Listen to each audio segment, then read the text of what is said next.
Nunca había sentido miedo de verdad. El miedo de película, sí. El miedo de niño, también.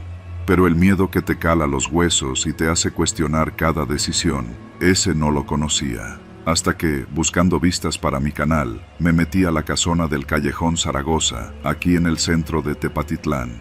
Todo empezó como una broma, como casi todo lo que hago. Me llamo Leo, tengo 26 años y llevo poco más de 2 años subiendo videos a redes. Retas callejeras, bromas pesadas, exploraciones urbanas. Nada muy original, pero a la gente le gusta. El algoritmo, dicen. Ese fin de semana no tenía nada grabado y un compa me dijo que una vieja casona cerca del mercado de San Antonio estaba abandonada desde hacía años, que nadie se atrevía a entrar, que tenía fama de maldita. A mí eso me supo a oportunidad. Una casa antigua, en ruinas, con historia, justo en el centro. Era oro puro para un video viral. Preparé mi equipo, cámara ligera, celular con estabilizador, linterna de cabeza y por si acaso, un cuchillo pequeño de esos multiusos que me regaló mi tío. Puse en el título del video: entramos de noche a la casa embrujada de Tepatitlán. Ni siquiera sabía si era verdad, pero así funcionan estas cosas. Llegué al callejón como a las 10 de la noche. El centro estaba tranquilo, como siempre en domingo. Uno que otro borracho saliendo de los bares del Andador, pero nada raro. La casa estaba justo en una esquina, detrás de una tienda de abarrotes vieja. No tenía letrero ni nada, solo una fachada sucia, con las ventanas tapiadas y una puerta de madera hinchada por la humedad.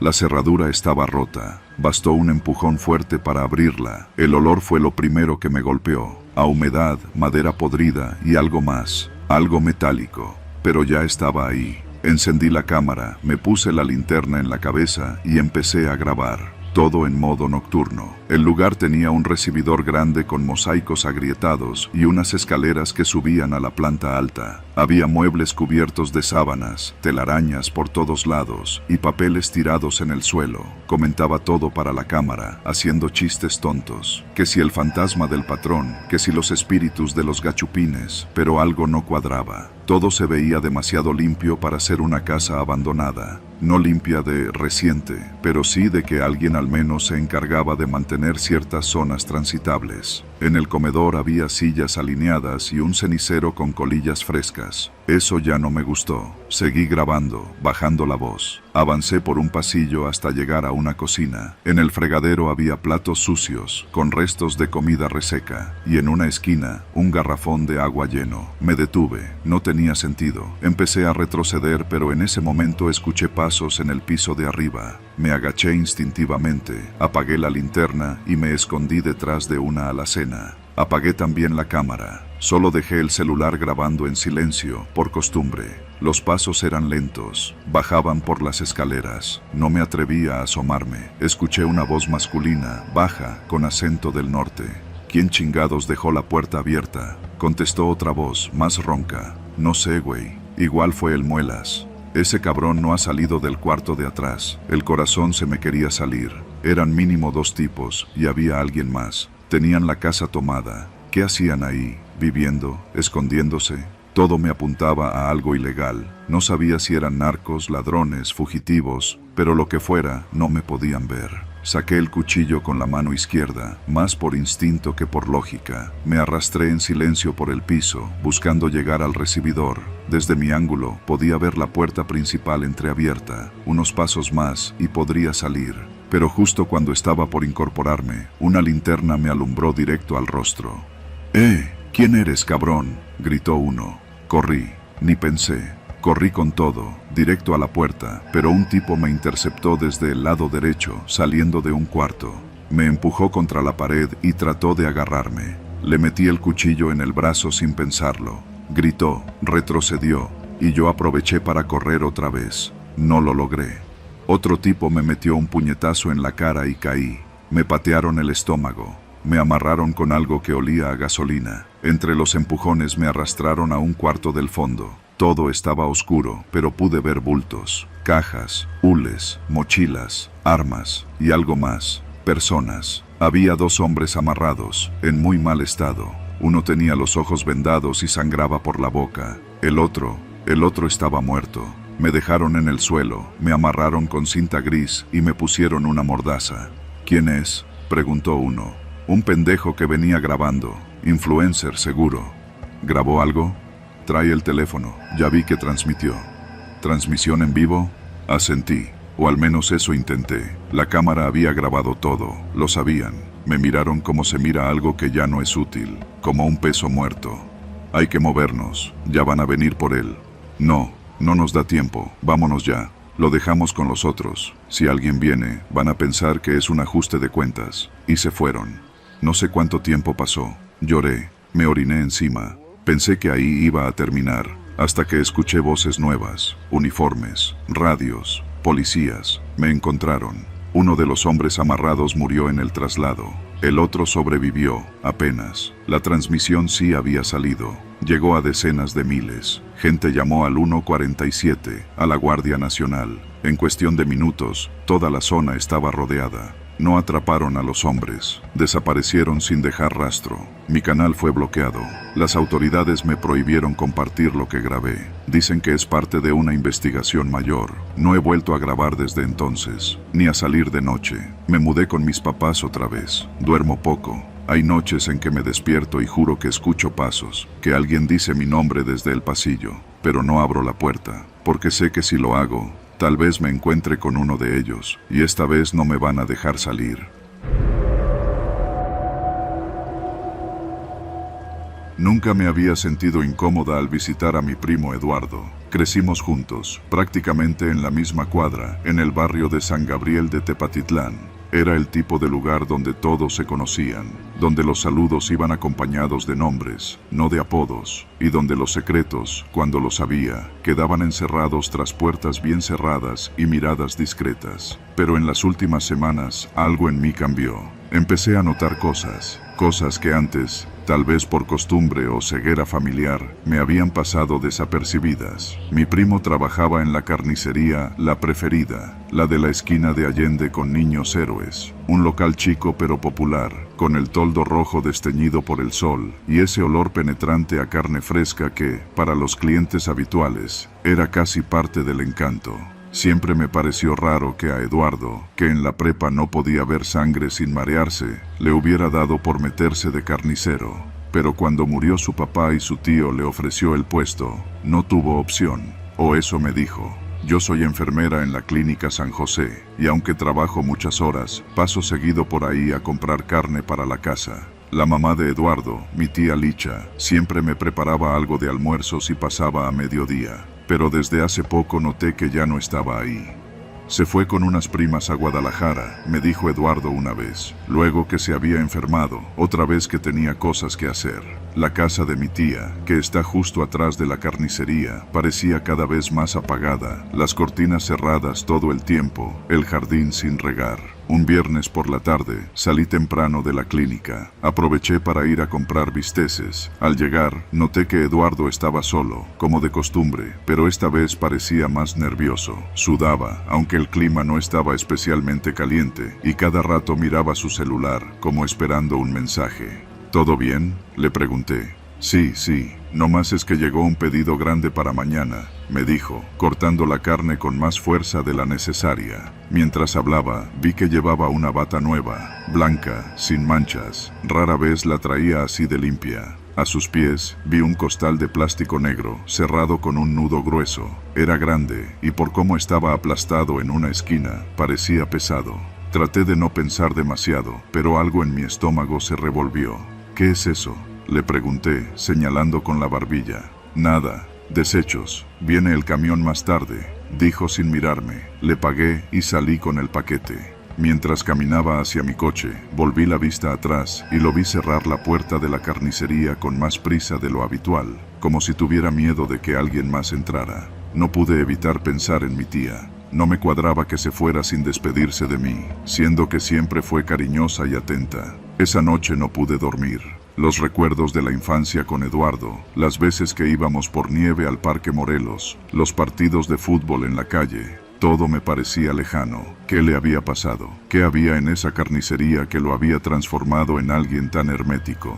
Al día siguiente, decidí pasar temprano. Quería hablar con él antes de que abriera el negocio. Llegué como a las 7:30. La calle estaba desierta. Golpeé la puerta de madera que daba a la casa, pero nadie contestó. Me fui a la parte trasera, donde la reja da al patio. Siempre estaba abierta. Para mi sorpresa, encontré la puerta entornada. Entré sin pensarlo. La casa olía raro, como a humedad y algo más que no supe identificar de inmediato.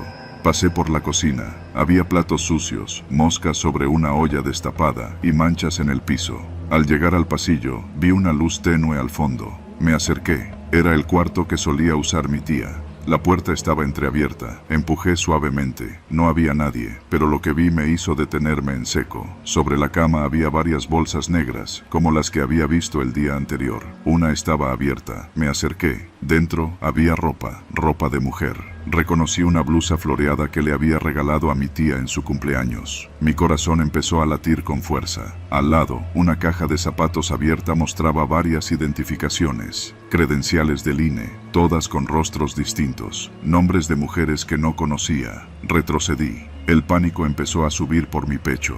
Corrí a la carnicería. La puerta estaba cerrada, pero la llave seguía debajo del tapete, como siempre.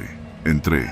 Adentro, la carne colgaba como de costumbre, pero entonces, al fondo, detrás de una cortina plástica, escuché ruido. Me acerqué. Era un cuarto pequeño, sin ventanas, iluminado por un foco amarillo. Ahí estaba Eduardo, inclinado sobre una mesa de metal. Cortaba algo con sumo cuidado. No me vio. Me escondí detrás de un estante. Esperé. Cuando se levantó, vi que lo que cortaba no era carne de res. No podía ser. La forma era una pierna humana. Sentí que me faltaba el aire. No grité, no hice nada. Retrocedí, salí de ahí lo más rápido que pude, sin hacer ruido. Corrí al coche, temblando. Quise marcar a la policía, pero me detuve. ¿Y si estaba involucrado con más gente? ¿Y si me pasaba lo mismo que a esas mujeres? Esa noche no dormí, ni la siguiente. No volví a ver a Eduardo. Alguien más atendía la carnicería cuando pasaba. La casa de mi tía fue vendida, según dijeron, a un señor de Guadalajara. Pero el olor, ese olor, a veces aún lo siento, sobre todo cuando paso cerca de Allende y Niños Héroes. Fui a denunciarlo, semanas después. Conté lo que vi. Me dijeron que revisarían, que abrirían una investigación. Nunca me llamaron. Pero desde entonces, varias mujeres han desaparecido en los alrededores. En las noticias no dicen nada. Solo los vecinos murmuran. Algunos aseguran que la carne de La Preferida es la más suave del barrio. Otros, que desde que cambió de dueño, la calidad bajó. Yo solo sé que cada vez que escucho un cuchillo golpeando una tabla, recuerdo la mirada de mi primo, esa que tenía cuando cortaba la pierna, como si no estuviera ahí, como si se hubiera ido de sí mismo para siempre. Y me pregunto, ¿cuántos más lo saben y se quedan callados?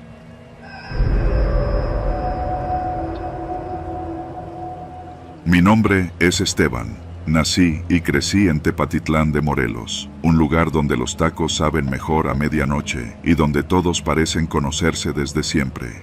Durante los últimos meses había estado sin trabajo. Me corrieron de la tienda de refacciones por un problema con el inventario, algo que hasta hoy sigo diciendo que no fue mi culpa. Vivía con mi madre en una casa chiquita por el rumbo del mercado Morelos. Ella vendía dulces en la escuela Benito Juárez, y aunque me ofrecía ayudarla, no quería verla con más carga por mi culpa. Una tarde, mientras estaba sentado afuera de la casa viendo cómo los niños jugaban fútbol en la calle, se me acercó un tipo, alto, moreno, bien vestido, con un acento que no era de por aquí. Traía un Corolla blanco estacionado en la esquina y unos lentes oscuros, aunque ya era de noche.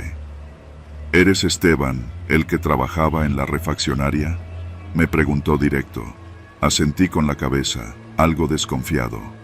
Tengo un trabajo para ti. Fácil.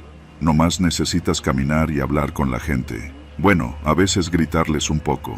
No entendí al principio. Me explicó que se trataba de cobrar deudas, pero no para un banco ni para una tienda. Cobrador informal, así lo llamó. Pagaban por cada visita efectiva, más un bono si lograbas que te dieran algo. Sonaba raro, pero cuando me mostró el fajo de billetes que traía en la cangurera, dejé de hacer preguntas. Me asignaron una zona, el fraccionamiento El Tablón. un lugar algo apartado del centro, donde las casas parecían iguales, pintadas de colores pastel y con rejas que daban más miedo que protección. Ya había escuchado cosas, que ahí nadie salía después de las 9, que los que se atrasaban con ciertos pagos desaparecían, pero pensé que eran exageraciones de la gente del mercado. El primer día me acompañó otro cobrador, uno que ya tenía rato en eso. Le decían el güero, aunque era más bien trigueño. Me mostró cómo hablarle a la gente, cómo anotar las visitas en una libreta con código. B1 era visita amigable, B2 era presión verbal y B3, bueno, B3 era cuando los de arriba se encargaban. Me dijo que lo importante era no meterse, no preguntar, solo entregar reportes. Las primeras semanas fueron fáciles. Tocaba puertas, hablaba con señoras nerviosas, con viejitos que me rogaban por tiempo, con tipos que escondían la mirada. Pero todo cambió cuando uno de los morosos, un tal Don Cosme, dejó de aparecer. Lo buscábamos diario, la casa cerrada, el jardín sin cortar, el carro cubierto de polvo. El güero me dijo que ya era asunto resuelto, que lo borrara del cuaderno. Después fue doña Maribel, luego un chavo joven, Carlos, que vendía cosas por internet. Todos deudores, todos desaparecidos sin dejar rastro. Al principio lo ignoré. Me decía a mí mismo que seguramente se habían mudado, que tal vez los habían corrido los bancos. Pero cuando me tocó ir a casa de un señor al que sí conocía, don Nacho, el de las carnitas del tianguis, y su hija me abrió llorando, diciéndome que llevaba 3 días sin saber de él, algo se quebró dentro de mí. Empecé a dudar, empecé a tener miedo. Un día, ya de noche, me citaron en una casita dentro del mismo fraccionamiento. Era una casa común, pero todo dentro estaba perfectamente limpio, sin polvo, sin manchas, vacía de muebles, excepto por una mesa de plástico blanca y 2 sillas. Me recibió un hombre diferente, pelo engominado, camisa blanca impecable, sin una gota de sudor a pesar del calor.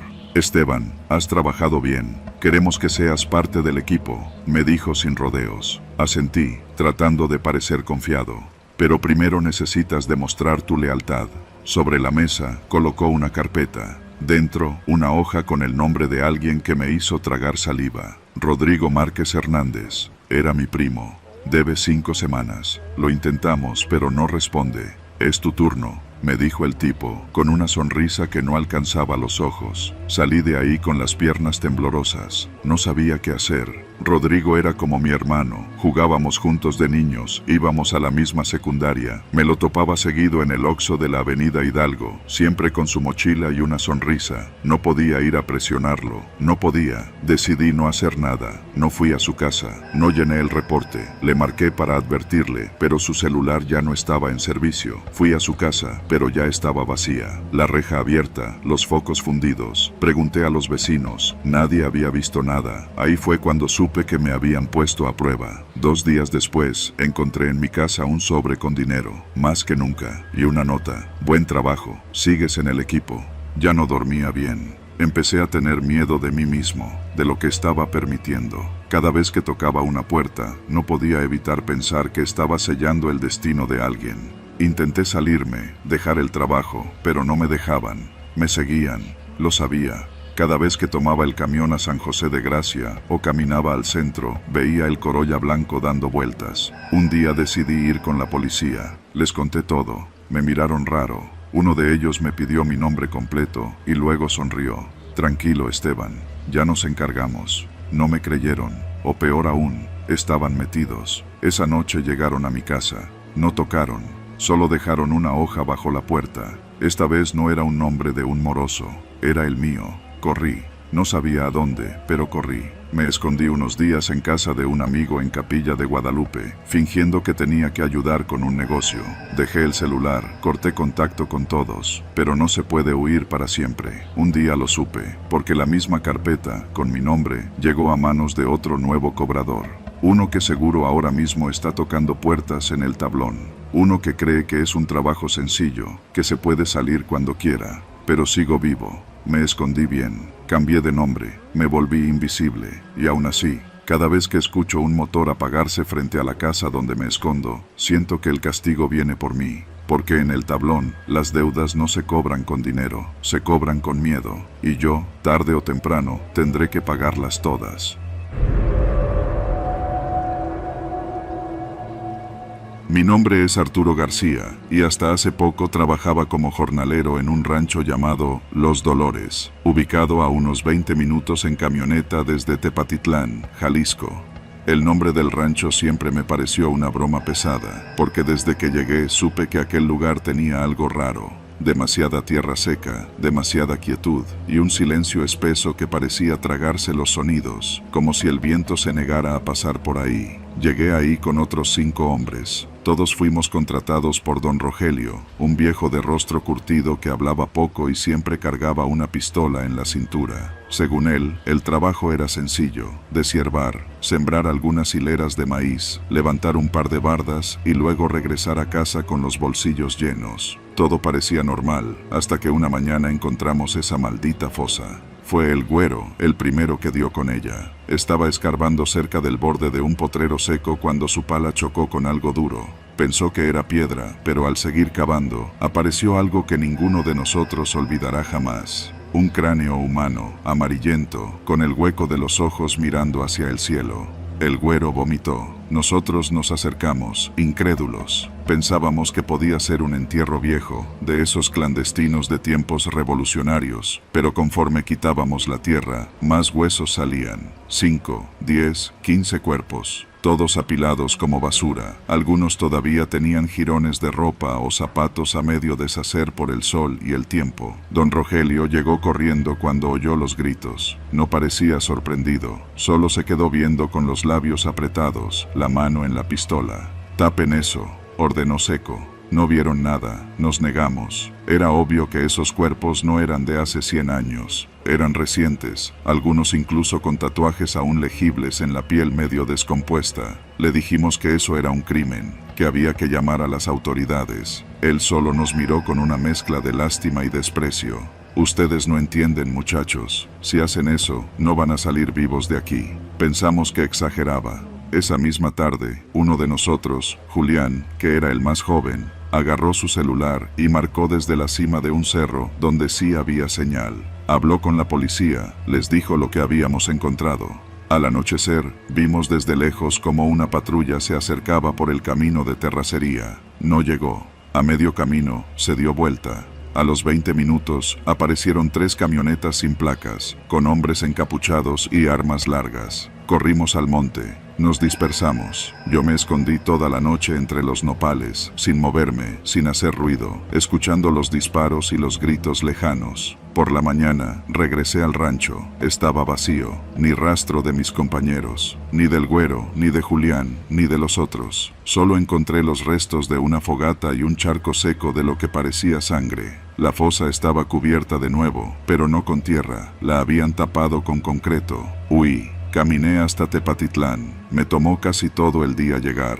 Cuando intenté hablar con la policía, me escucharon sin parpadear, como si ya supieran la historia de memoria. Me dijeron que iban a investigar, que gracias por el aviso. 2 días después, unos hombres pasaron por mi casa. No tocaron, no preguntaron. Dejaron una caja de cartón sobre la banqueta. Dentro había una nota que decía: «El que escarba, se entierra solo». También había una oreja humana. No supe de quién, solo supe que debía callarme. Me fui. Me escondí en Guadalajara con unos parientes lejanos. Cambié mi nombre, cambié mi vida, pero a veces sueño con los cuerpos, con sus ojos vacíos, con la tierra apretada contra sus costillas. Y siempre, siempre despierto con el sonido de una pala golpeando algo duro.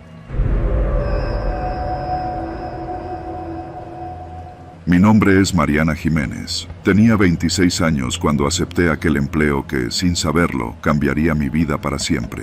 Era enfermera recién egresada, sin muchas oportunidades laborales en Tepatitlán, más allá de los consultorios de siempre o la clínica Santa Cruz, donde las plazas estaban saturadas. Cuando vi el anuncio pegado en una papelería cerca del jardín de la capilla, lo leí más por costumbre que por verdadero interés. Se solicita enfermera para cuidado de adulto mayor, trabajo estable, sueldo competitivo, zona, Colonia San Rafael. Un número escrito con marcador negro y una nota: trato directo. Llamé ese mismo día. Me contestó una voz de mujer, pausada y firme, que se presentó como la señora Eloísa. Me citó para el día siguiente a las 10 de la mañana, para conocernos y ver si nos conviene a ambas. La colonia San Rafael me era familiar solo de paso. Casas grandes, de esos viejos caserones construidos entre los años 50 y 70, con jardineras al frente, portones de fierro y muros altos. La casa de Eloísa estaba en la calle Pino Suárez, entre Independencia y Obregón. Una reja blanca con herrumbre y una fachada pintada de beige deslavado me recibieron. Golpeé el timbre metálico que sonó como un zumbido de colmena vieja. La mujer que abrió era alta, vestía con pulcritud, y su cabello, perfectamente recogido, delataba cierta rigidez en su carácter. Su rostro era inexpresivo. Me condujo al interior sin más preámbulo. El lugar olía a desinfectante y a humedad vieja. El piso de mosaico estaba limpio, pero las paredes tenían manchas oscuras y el ambiente se sentía contenido, como si no se permitiera respirar con libertad.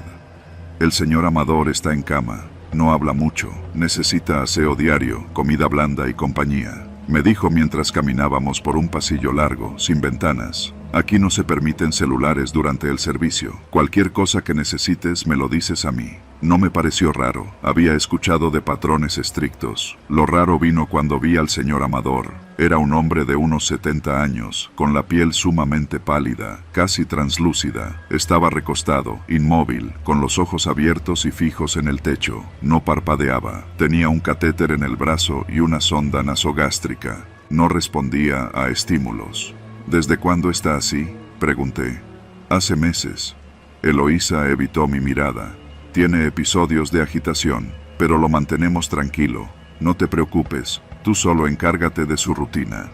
Acordamos mi horario, de 8 de la mañana a 6 de la tarde, de lunes a sábado. El pago era bueno, más que en cualquier clínica local. Acepté. Los primeros días fueron monótonos. Baño en cama, alimentación por sonda, monitoreo de signos. Sin embargo, algo no cuadraba. No había documentos médicos, ni recetas, ni visitas de ningún doctor. Cuando pregunté por el expediente clínico, Eloísa me dijo que no era necesario. Lo importante es que esté limpio y tranquilo. Un martes noté que Amador tenía una pequeña cortada en el brazo. Al querer limpiarla, me di cuenta que su piel era tan delgada que cualquier roce la laceraba. Al reportarlo, Eloísa solo me dijo: no hagas preguntas innecesarias. Fue entonces que empecé a fijarme mejor.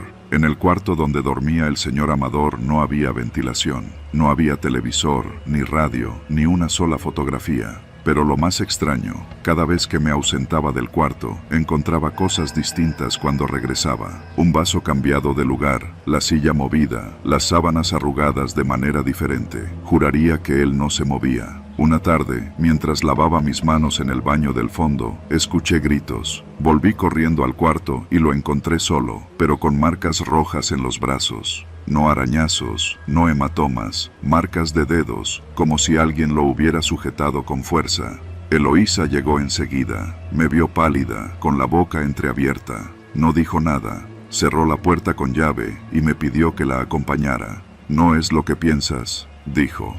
Me llevó a un cuarto al final del pasillo. Era una especie de oficina, con archiveros viejos y una computadora anticuada. Me mostró un archivo en Excel con nombres, fechas y montos. Había más de 20 registros, todos adultos mayores, todos con notas, testamento firmado, cuenta transferida, bienes adjudicados, algunos con la anotación reubicado. Aquí se cuida a los que ya no tienen a nadie, me dijo con tono seco. Se les da un lugar para morir con dignidad. A cambio, firman un acuerdo. Todo es legal, todo está documentado. Y si no firman, entonces no se quedan. No supe qué decir. Tenía náuseas. Salí esa tarde con la cabeza llena de pensamientos. No regresé al día siguiente. Apagué mi celular. No dormí en 2 noches. Sentía que debía hacer algo, pero ¿qué? ¿A quién le diría? ¿A la policía? Y si tenían abogados, conexiones, no tenía pruebas. Mi nombre es Emiliano. Trabajo como ayudante en la bodega del Mercado Morelos, en Tepatitlán. Llevo poco más de 1 año en este oficio. Me encargo de descargar mercancía, acomodar cajas y a veces barrer lo que dejan los que venden fruta y verdura. No es el trabajo de mis sueños, pero me da para pagar la renta de un cuartito que tengo en la colonia El Cerrito y para llevarle algo de dinero a mi madre cada mes. Lo que pasa en esta historia empezó hace unos 5 meses, cuando me empezaron a poner en el turno de madrugada. El jefe del mercado había negociado con una empresa de transporte que traía productos de la central de abastos en Guadalajara. Supuestamente, las entregas serían de víveres y mercancía seca, que no se podía dejar mucho tiempo en el camión. Me ofrecieron un poco más de paga por quedarme desde las 3 hasta las 7 de la mañana. Acepté, claro. Dinero es dinero. Al principio todo parecía normal. Llegaban 2 camiones blancos, sin logos. Uno descargaba costales de arroz, azúcar, botellas de aceite. El otro siempre se detenía en la parte trasera del mercado, justo frente al viejo local de carnicería que ya nadie usa desde que Don Chema murió. Ese segundo camión me llamaba la atención porque nunca vi que lo abrieran cuando yo estaba. Siempre lo estacionaban, apagaban luces, y luego 1 o 2 tipos se quedaban parados afuera fumando o hablando en voz baja. Yo me iba a lo mío, pero algo no encajaba. Una noche, después de una jornada pesada, me quedé dormido en una pila de costales. Me desperté cerca de las 5 con el cuerpo entumido. Escuché voces del otro lado del mercado. Me asomé por la rendija de una puerta oxidada que da al callejón trasero. El segundo camión estaba abierto. Vi a 3 hombres bajando unas cajas metálicas. Eran como de esas que usan para conservar órganos. Las había visto en series médicas. Pero lo que me heló la sangre fue que uno de los hombres se le cayó una por accidente. Y vi, aunque fuera por un instante, algo envuelto en plástico. Era una pierna humana, de eso no tengo duda. Blanca, flaca, con el tobillo girado de forma antinatural. Me aparté de la rendija, el corazón me palpitaba como si quisiera salirse. Me quedé ahí, agazapado, sin moverme, hasta que todo quedó en silencio. Cuando volví a mirar, el camión ya no estaba y solo quedaban algunas marcas de ruedas sobre el pavimento húmedo. Pasé los días siguientes tratando de convencerme de que había sido un error.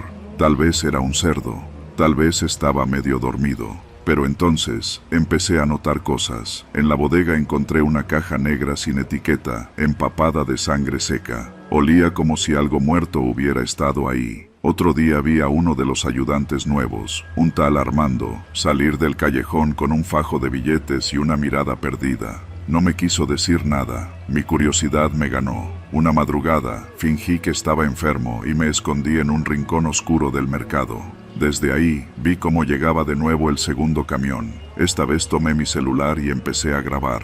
Pero en cuanto apunté hacia ellos, una de las luces del callejón se apagó de golpe. Mi celular se trabó. Ni foto, ni video, nada. Solo pantalla negra. Después de eso, decidí seguir al camión. Una noche salí antes del mercado y me escondí con mi moto en una calle paralela. Cuando el camión salió, lo seguí sin encender los faros, manteniéndome a distancia. Cruzó el libramiento, luego la carretera a San Miguel. Después de casi 40 minutos, se metió por un camino de terracería que llevaba a una granja vieja. El lugar estaba cercado, con cámaras por todos lados. Vi que el camión entraba y no volvía a salir. Volví la noche siguiente. Me escondí entre unos mezquites y esperé hasta que la reja se abriera. Y entonces vi algo que no me dejó dormir por semanas. En la parte trasera de la granja había una bodega enorme. Ahí llevaban las cajas. Pero lo espantoso fue que dentro había camillas metálicas. Y cuerpos. Sí, cuerpos. Algunos enteros, otros cubiertos con sábanas. Hombres y mujeres, jóvenes en su mayoría. Vi como uno de los hombres con bata sacaba un bisturí y comenzaba a cortar un torso mientras otro anotaba cosas en un cuaderno. Era un matadero humano. Me fui de ahí en cuanto pude. No sabía qué hacer. Si hablaba, ¿quién me iba a creer? ¿Y si me encontraban? Pero el miedo no era lo peor. Lo peor fue regresar a trabajar y ver al jefe del mercado hablando amigablemente con los choferes del segundo camión. Él también estaba metido. Hice lo único que pude hacer. Guardé silencio. Pedí el cambio de turno y dejé de aceptar horas extra. Desde entonces, los veo de lejos. El camión llega, hace lo suyo y se va. Yo solo me dedico a mover cajas de jitomate y a no levantar la mirada. Pero todas las noches, cuando cierro los ojos, vuelvo a ver esa pierna caer del contenedor. Y sé que, mientras yo respiro tranquilo, alguien más está siendo transportado como mercancía.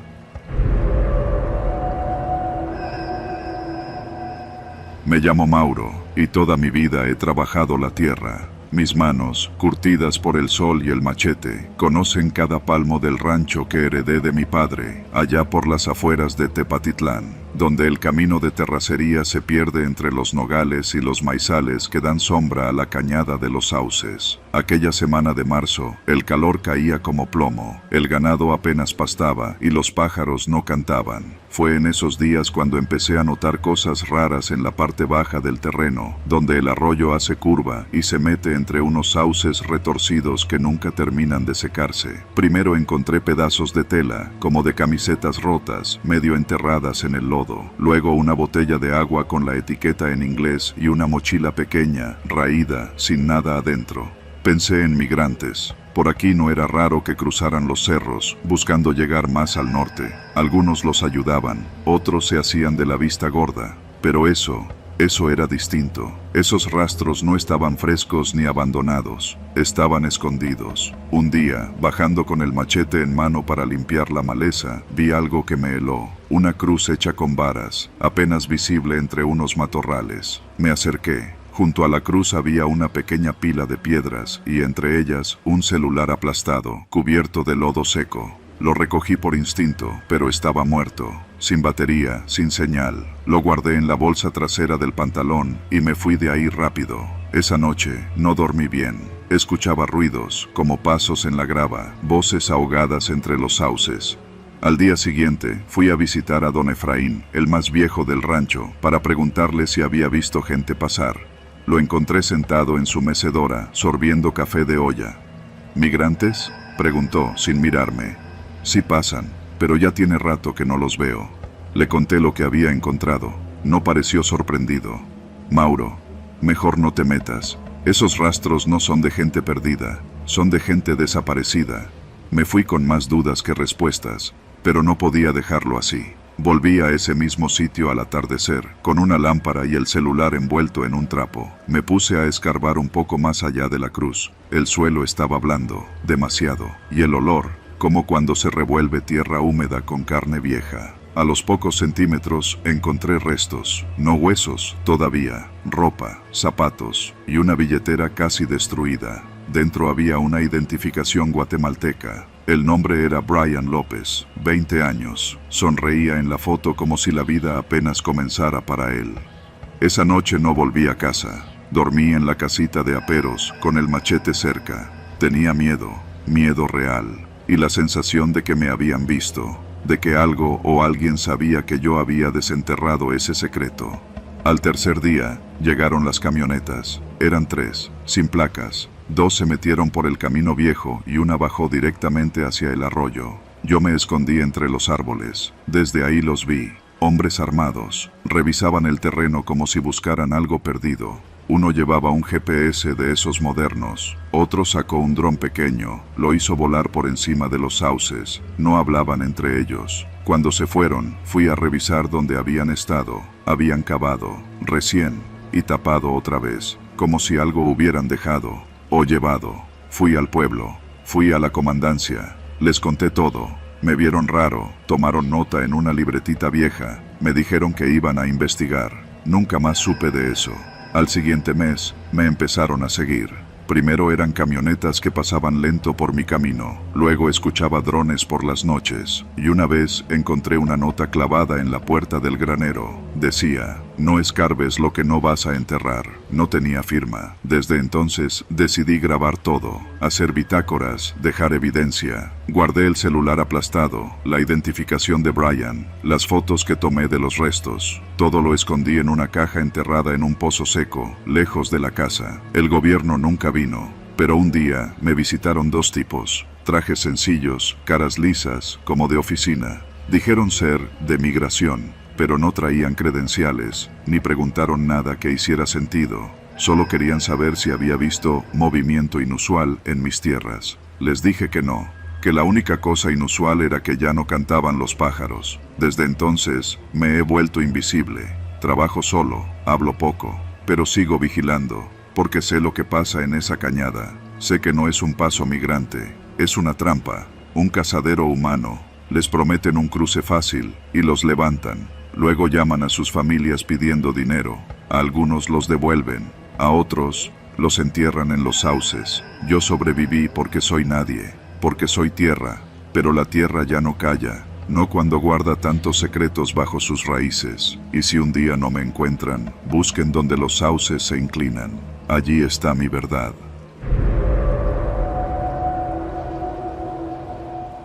Me llamo Karina. Hace poco más de un año, mi vida cambió de manera brutal. Todo comenzó cuando terminé la prepa y por necesidad busqué trabajo en lo que fuera. Mi mamá siempre había trabajado limpiando casas en la zona de La Calera y mi papá nos dejó cuando yo tenía 8 años, así que no había muchas opciones. Un primo de un amigo me recomendó un taller mecánico que estaba en la entrada de la colonia El Maguey, sobre la calle Ramón Corona, casi llegando al bulevar. Me dijo que buscaban a alguien que supiera hacer papeleo. Algo sencillo, entradas y salidas de coches, facturas falsas para que los clientes no sospecharan del origen de los vehículos. No más estar ahí, sin meterte en pedos, me dijo. Acepté sin pensarlo mucho. Me presenté un lunes por la mañana y me recibió un tipo alto, flaco y con la mirada hundida que se hacía llamar el Chino. El taller no tenía ningún letrero visible y la fachada era tan común que parecía una cochera cualquiera. Pero por dentro, el movimiento era intenso. Carros desarmados, motores abiertos, piezas oxidadas apiladas y gente entrando y saliendo todo el tiempo. Mi trabajo parecía sencillo. Me daban una libreta con anotaciones y yo tenía que pasarlas a una laptop vieja, donde simulaban facturas y órdenes de servicio. Todos los días llegaban autos diferentes. Algunos venían hechos pedazos, como si los hubieran sacado de un barranco. Otros estaban casi nuevos, con las placas aún puestas, y los limpiaban a fondo. Lo que me empezó a parecer raro fue que algunos carros no volvían a salir. Se quedaban semanas encerrados en una bodega al fondo del taller, a la que solo el Chino tenía acceso. Con el tiempo empecé a notar más cosas. Gente que llegaba con prisa, otros que venían con el rostro cubierto, y a veces el Chino recibía llamadas que lo ponían nervioso. Una noche me pidió que me quedara más tarde. Estaban desarmando una camioneta negra con placas del Estado de México. Dijo que era urgente. Me ofreció pagarme el doble por ese día. Acepté. A eso de las 10 de la noche, escuché un ruido metálico proveniente de la bodega. Me acerqué con cautela. No me dejaban entrar ahí, pero esa vez la puerta estaba entreabierta. Vi 2 sombras moviéndose dentro, y una de ellas forcejeaba con algo, o con alguien.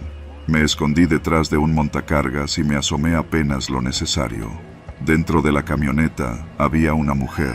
Estaba amarrada, con la boca cubierta y los ojos vendados. Uno de los tipos intentaba sacarla mientras el otro lo alumbraba con su celular. El corazón me latía tan fuerte que pensé que me descubrirían.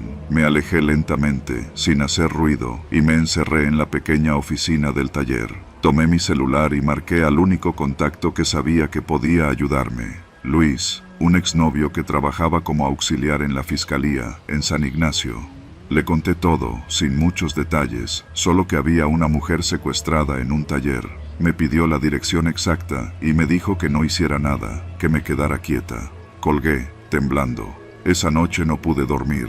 Me fui del taller antes de que el Chino regresara y fingí estar enferma los siguientes 2 días. Para el tercer día, el taller ya no estaba. Lo habían vaciado por completo. No quedaba ni una sola herramienta, ni rastros de los carros. El lugar parecía abandonado desde hace meses. Pregunté a los vecinos, pero todos dijeron lo mismo. Aquí nunca hubo un taller. Luis me llamó 2 semanas después. No había rastro de ninguna denuncia, ninguna patrulla se había acercado, y lo que es peor, no podía meter mano sin pruebas. Karina, aléjate de eso, esa gente no juega. Me pidió que cambiara de número y que me fuera a vivir a otro lado. No pude. Mi mamá no tenía a dónde más ir, y yo tampoco. Un mes después, recibí una nota metida por debajo de la puerta. No tenía firma, solo decía, los carros también pueden callar, tú no hables.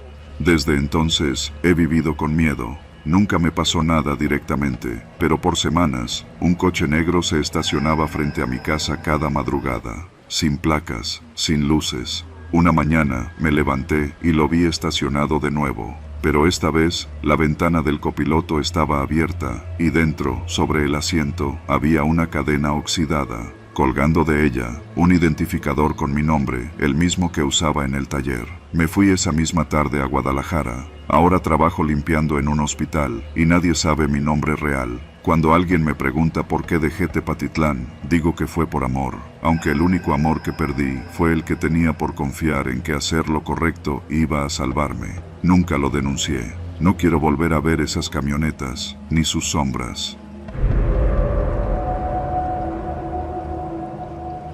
Mi nombre es Julián. Llevo casi 15 años manejando camiones de carga. Nada glamoroso. Brea, grava, cajas de aguacates, costales de maíz, hasta pintura tóxica en tambos oxidados. Uno aprende a no hacer preguntas, porque las respuestas, si llegan, casi siempre complican la vida. Pero aquel encargo, ese que tomé saliendo de Tepatitlán, rumbo a una fábrica de ladrillos en Pegueros, fue diferente. No por lo que llevaba, sino por lo que descubrí. Me habían llamado un martes por la noche. Un tal licenciado Muñoz, que no conocía pero que hablaba con esa voz seria y calmada que tienen los que nunca manejan un tráiler, me ofreció el doble de la tarifa habitual por llevar 4 tambos metálicos a una ladrillera en las afueras de Pegueros. Nada ilegal, pero sí confidencial, dijo. Eso ya era suficiente para oler algo raro, pero la situación estaba dura y el dinero muy tentador. Pasé por el punto de carga poco después de medianoche. Era un terreno baldío junto a un galpón sin rótulo. Me recibió un tipo flaco con chamarra de mezclilla que no me dijo su nombre. Solo apuntó con la cabeza hacia los tambos. Estaban bien sellados, sin marcas visibles. Los subí con ayuda de una grúa manual. Pesaban bastante. No te detengas, me dijo el flaco antes de desaparecer entre la oscuridad. Nada de abrirlos. Llegas, entregas y te pagan allá. Fácil. Era un tramo corto, menos de 20 kilómetros, pero el camino rural estaba tan oscuro que parecía tragarse los faros del camión. Las curvas entre los cerros hacían que el motor bramara con cada ascenso, y más de una vez pensé en parar a revisar la carga, porque algo no sonaba bien allá atrás. Los tambos vibraban, se deslizaban apenas. Era como si el contenido se moviera con su propio ritmo. Al llegar al punto de entrega, una ladrillera escondida detrás de una loma, sin señalizaciones, sin luces encendidas, me recibió un vigilante en una caseta oxidada. Me hizo pasar sin hacer preguntas. Me indicó una zona de descarga junto a un montículo de tabiques sin coser. Déjalos ahí, ahorita viene alguien, dijo, y se encerró otra vez en su caseta. Esperé, y esperé. Nadie llegaba. Solo el chillido lejano de una lechuza y el zumbido de los cables de luz. Decidí fumarme un cigarro para matar el tiempo. Ahí fue cuando escuché un golpe seco desde la caja del camión. Uno de los tambos se había volcado. Subí al contenedor. El tambor caído había soltado un líquido oscuro que empezaba a escurrirse por la ranura de la tapa abollada. Me agaché, le pasé un dedo por la mancha. Era espeso, pegajoso y olía raro, no a químico. No a gasolina, era un olor orgánico, como carne vieja, como sangre seca. El corazón me palpitó con fuerza. Encendí la linterna de mi celular. El líquido tenía un tono entre marrón y rojo. Me acerqué, dudando. No debía hacerlo, pero lo hice. Desatornillé con cuidado la tapa, solo lo suficiente para asomarme, y lo que vi adentro me hizo retroceder de golpe, tropezando con la pared del camión. Era un brazo humano, no de esos muñecos de práctica, no una prótesis. Era un brazo real, con piel, con vello, con un tatuaje medio borroso en el antebrazo, una rosa con la palabra mamá. Me quedé paralizado. El sonido del campo nocturno parecía haberse ido. Solo escuchaba mi respiración, fuerte, irregular. Sentí un vacío en el estómago que no era hambre, era terror. Me costó un mundo bajar del camión. Busqué al vigilante. No estaba en su caseta, ni rastro de él. Grité. Nada. Silencio absoluto. Tomé mi celular. No había señal. Entonces lo vi, una camioneta blanca estacionándose a lo lejos. Bajaron 2 hombres, uno alto, con traje gris, otro más bajo, robusto, con guantes negros. Me quedé quieto, a medio camino entre la caseta y el tráiler. El de traje se acercó con paso firme. ¿Abrió el tambor?, preguntó sin saludo. No contesté, él ya sabía la respuesta. Eso no debía pasar, dijo, sacando algo del bolsillo de su saco. Un sobre de Manila. Me lo extendió. Aquí está su paga. Váyase. Olvide esta noche. ¿Qué chingados están transportando?, dije, casi sin voz. Cosas que no conviene saber, respondió él, calmado, sin levantar la voz. Usted no vio nada, no dijo nada, no preguntó nada. El otro hombre se subió al camión y empezó a mover los tambos como si nada. El líquido seguía escurriendo, pero él no parecía inmutarse. Me di cuenta de que los tambos no eran para llevar a la ladrillera. No los estaban descargando, los estaban llevando a otro lado. Mi parada había sido un simple punto de transferencia. Volteé a ver el sobre. Era grueso, dinero de verdad. ¿Y si hablo? Pregunté, solo para probarlo. Entonces sabremos dónde encontrarlo, dijo el de traje, sin perder la sonrisa. Me fui. Tomé el sobre, me subí al camión y arranqué sin mirar atrás. Esa noche no dormí. Esa semana tampoco. Cada que pasaba por Pegueros, me daban ganas de vomitar. El olor de aquel tambor se quedó en mi nariz por días. No conté nada, ni a mi mujer, ni a mis compas traileros. Solo me prometí una cosa: nunca más transportar algo sin saber qué es. Nunca más trabajar para alguien que no me da su nombre completo. Hace unos días, volví a ver el mismo número en mi celular. No contesté, pero luego recibí un mensaje. Hay otro encargo, más paga esta vez. ¿Te interesa? No respondí, pero no borré el mensaje, porque en este país uno puede tener miedo, pero el hambre también pesa, y a veces los tambos solo son la superficie de lo que realmente transportamos. No tenía mucho trabajando de vigilante en la Alameda de Tepatitlán.